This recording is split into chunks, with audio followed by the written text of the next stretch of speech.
Hello folks, just a quick video. So it's Friday, so yeah. I may go downtown later and speak to the Jehovah's Witnesses again. I saw them last Friday and it ended basically where they were talking about the fact that God has standards and we're supposed to try and live up to the standards. And so the way the church has been doing things, Christian church, has been wrong, blah blah blah. Because there are standards which there are standards. God has standards, yes, and God saw that there's no way, shape or form that man or woman could ever live up to those standards.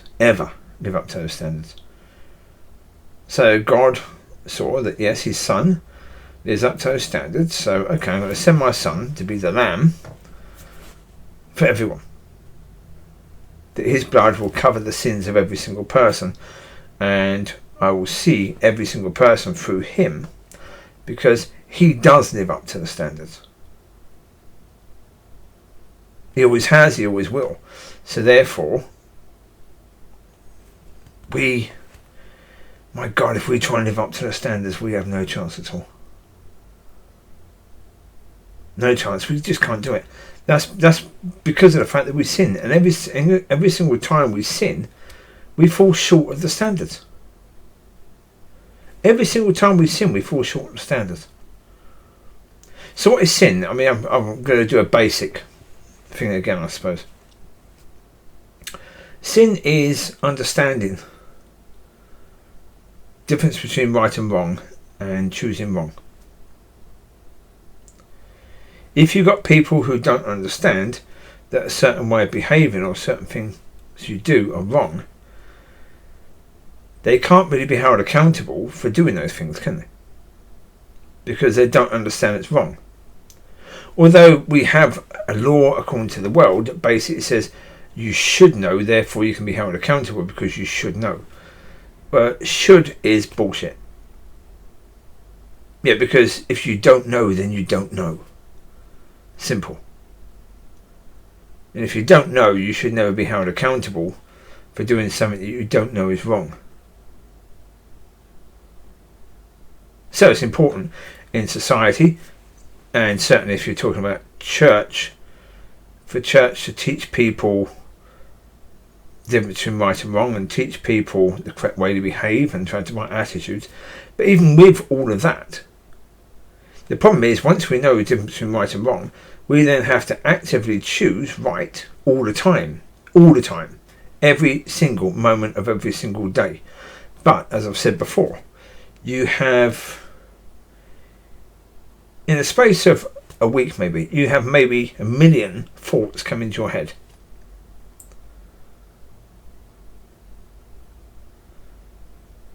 Most of them just gone.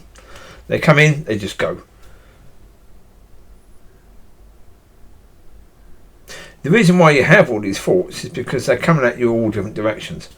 And the thoughts you have are, well, okay. Like with YouTube has the algorithms where if you watch a certain provider of videos on YouTube a few times, you give a like to their videos, you're going to get hundreds of their videos. YouTube just says, right, have a load of this. You like that person? Have a load of this. It's like, what? Just because I said I liked a video doesn't mean I want hundreds of their videos being thrown at me all the bloody time. But that's what your mind's like as well. You say, you consider something and you say, yes, I like that. Then you get non-stop stuff about that coming into your mind. And yeah, you've got to try and deal with all this stuff. And the problem is, thoughts that come in, you can consider, and you can completely forget. You can consider and accept and welcome, and then forget. Not knowing that seed is now in, because those thoughts can become seeds and can lay dormant for a time, and then suddenly the right sort of watering happens that helps that seed to grow into a nasty bloody fruit that's going to cause major problems in your life. So you have all of that. You have an uncontrolled mind. So with an uncontrolled mind, you have all that stuff going on. Then you have a world that's full of temptations, and you have a world of people that a lot of these people seem nice, but they're going to lead you in a bad direction. That's pretty common. We've all come across people like that in our lives. And so that can lead you away from that standard that God has. That can lead you to fall. There's so many things that can lead you to fall and will lead you to fall.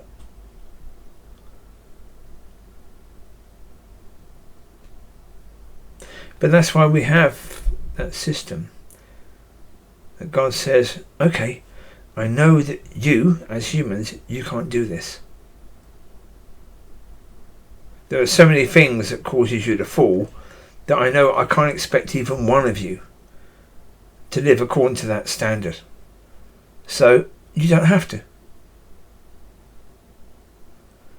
You just have to understand that I love you, and you just have to understand that that's enough.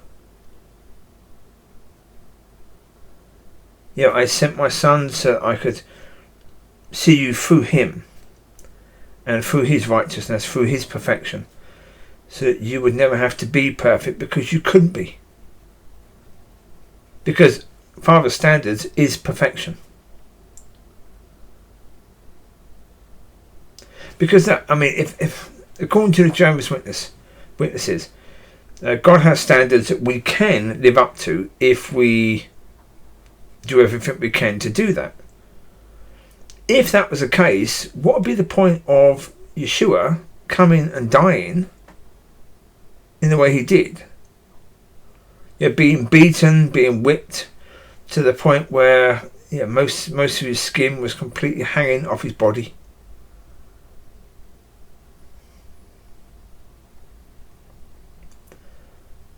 What would be the point of that? Surely God could have just given, instead of the Torah, I think it's called, the Jewish Bible, instead of that, he could have just given the New Testament with it and said, this is the way that you should live. And then the Son wouldn't have to be sent, would he? Because we could live according to those standards. The problem is, 2,000 years after Christ, after we've had this understanding, are we living up to that standard? No, but we've had 2,000 years to learn how, and we still haven't done it. How many more thousands of years do we need before we can actually figure out that we can't do this?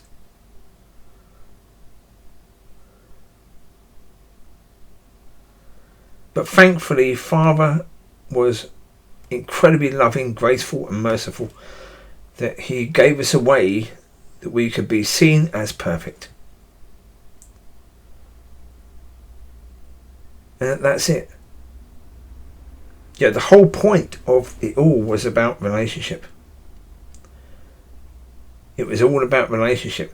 God created the heavens and the earth for man, according to Scripture. He created man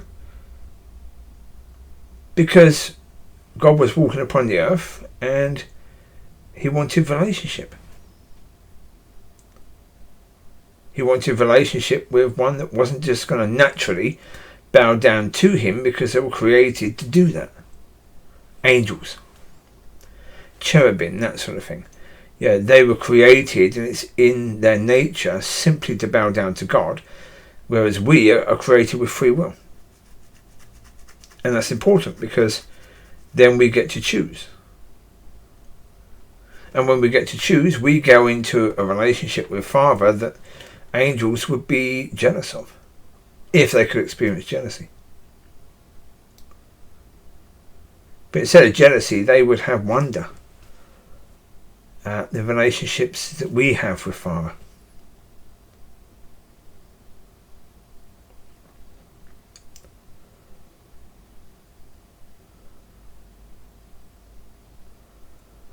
The thing of it is, we strive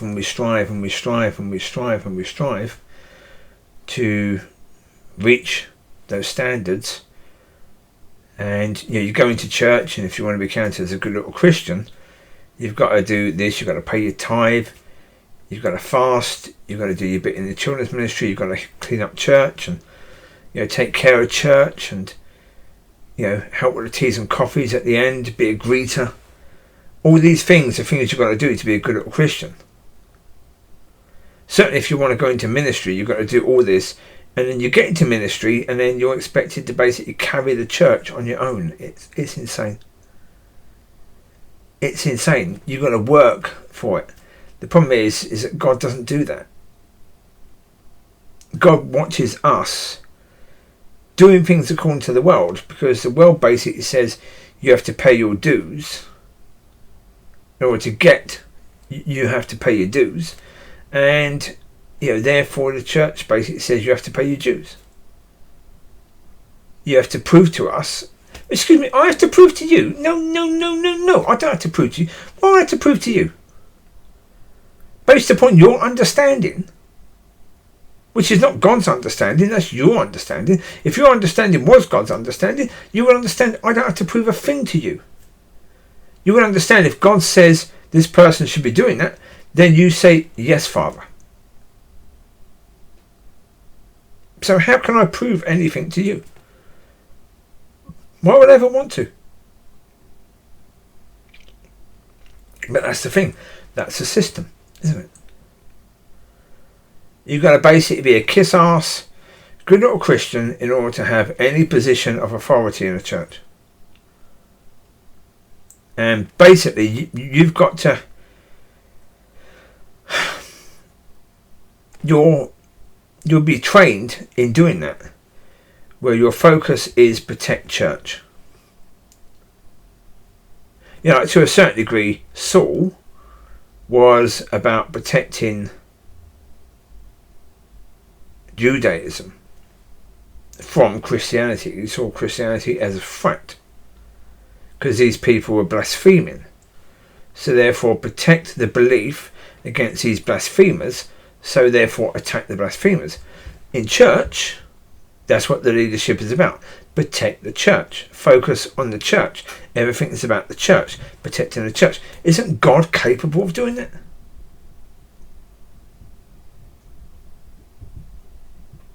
Isn't the creator of heaven and earth, the all-knowing, all-seeing, all-capable God, capable of protecting the church? Yeah. See, I would have thought so, personally. But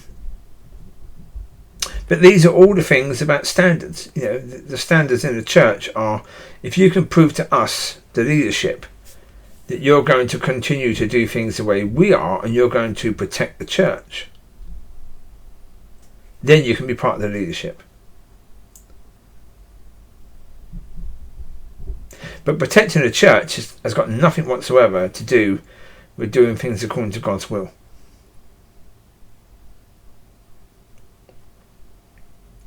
That's the same with Jehovah's Witness Church and the Christian Church and the Mormon Church and any other type of church. It's exactly the same.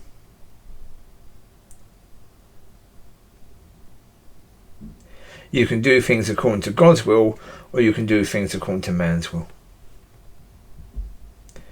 But if you're trying to live according to standards that you believe are possible, even though, really, come on, for the last 2,000 years no one has managed it, you think you're better than all those people? I know I'm not. I know that I can't live according to those standards. Yeah. Have I tried? On the odd occasion, yeah. And I've been made to look foolish very, very quickly. Yeah.